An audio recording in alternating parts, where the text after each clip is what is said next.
बोलिए भगवान श्री नारायण की जय हो। आइए भक्तजनों, बड़े ही प्रेम से श्रवण करते हैं परमा एकादशी व्रत कथा का। अर्जुन ने कहा, हे कमल नयन, आपने शुक्ल पक्ष की एकादशी का विस्तार पूर्वक वर्णन करके मुझे सुनाया, अतः अब आप कृपा करके मुझे अधिक मास के कृष्ण पक्ष की एकादशी का नाम क्या है वह बतलाइए। इसमें किस देवता का पूजन किया जाता है तथा इसके व्रत से किस फल की प्राप्ति होती है तथा उसकी विधि क्या है, इन सब के बारे में आप मुझे विस्तार पूर्वक समझाइए।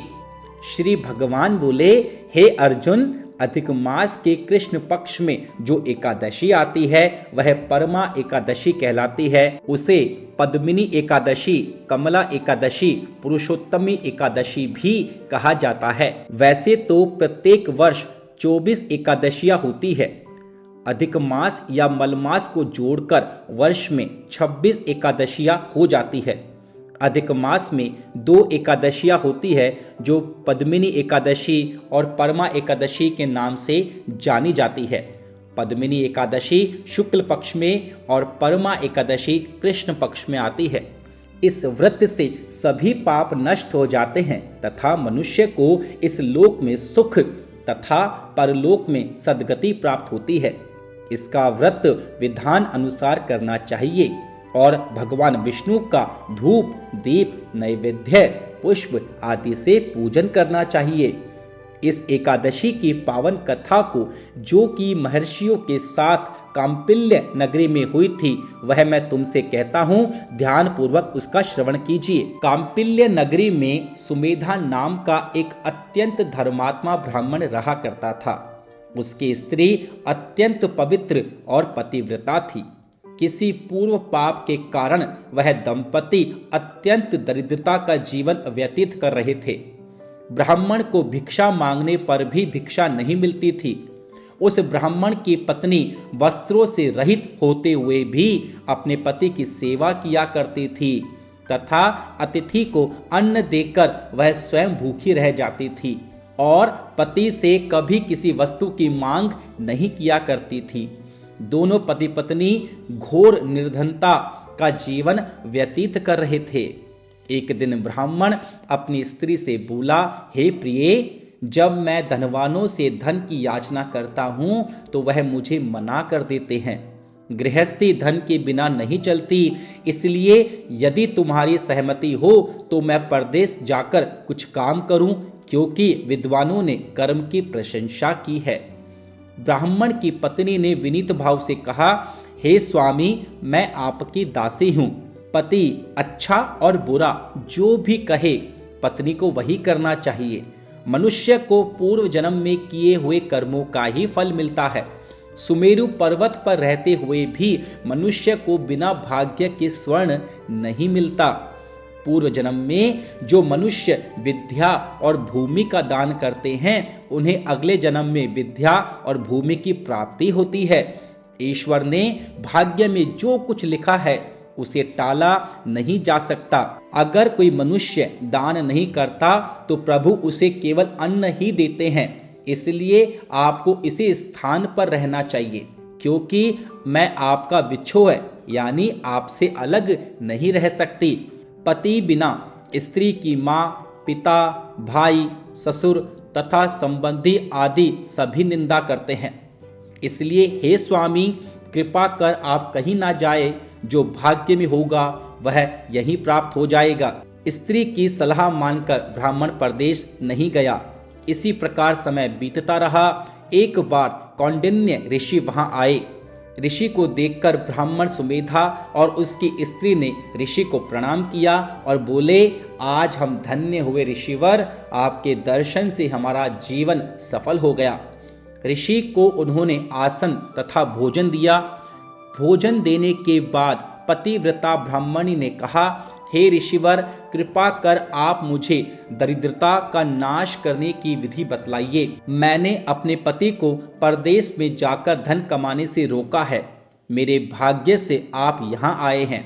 मुझे पूर्ण विश्वास है कि अब मेरी गरीबी शीघ्र ही नष्ट हो जाएगी। अतः आप हमारी दरिद्रता और गरीबी को नष्ट करने का कोई उपाय बताइए। ब्राह्मणी की बात सुन कौंडिन्य ऋषि बोले, हे ब्राह्मणी, मल मास की कृष्ण पक्ष की परमा एकादशी के व्रत से सभी पाप, दुख, दरिद्रता, गरीबी आदि नष्ट हो जाते हैं। जो मनुष्य इस व्रत को करता है वह धनवान हो जाता है।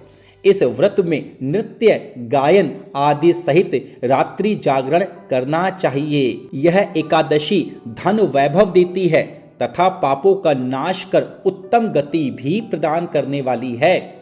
धनाधिपति कुबेर ने भी इस एकादशी का व्रत का पालन किया था, जिससे प्रसन्न होकर भगवान भोलेनाथ ने उन्हें धन अध्यक्ष का पद प्रदान किया। इसी व्रत के प्रभाव से सत्यवादी राजा हरिश्चंद्र को पुत्र, स्त्री और राज्य की प्राप्ति हुई थी। इसके उपरांत कौंडिन्य ऋषि ने उन्हें एकादशी के व्रत का समस्त विधान सुनाया। ऋषि ने कहा, हे ब्राह्मणी, पंचरात्रि व्रत इससे भी ज्यादा उत्तम है।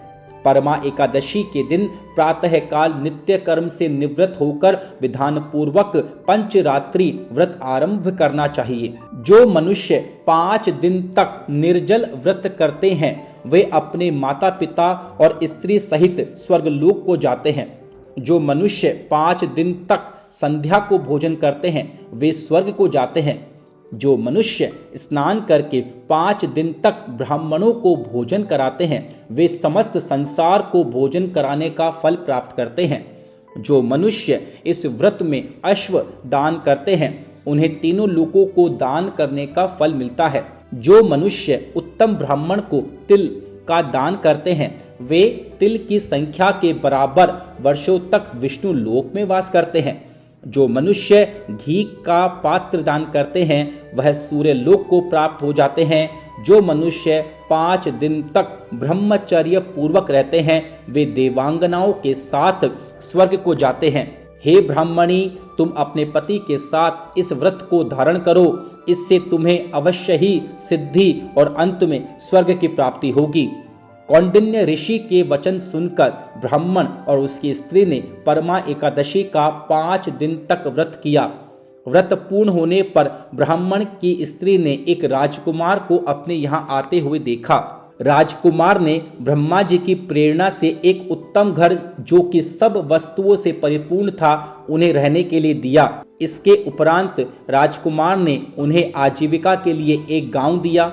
इस प्रकार ब्राह्मण और उसकी स्त्री की गरीबी दूर हो गई और पृथ्वी पर काफी वर्षों तक सुख भोगने के पश्चात वे पति पत्नी श्री विष्णु जी के उत्तम लोक को प्रस्थान कर गए। बोलिए श्री नारायण भगवान की जय हो। श्रीमन नारायण नारायण नारायण, श्रीमन नारायण नारायण नारायण, भजमन नारायण नारायण नारायण, भजमन नारायण नारायण नारायण, श्रीमन नारायण नारायण नारायण, भजमन नारायण नारायण नारायण। आइए भक्तजनों अब मिलकर भगवान श्री जगदीश जी की आरती करते हैं। ओम जय जगदीश हरे प्रभु, जय जगदीश हरे।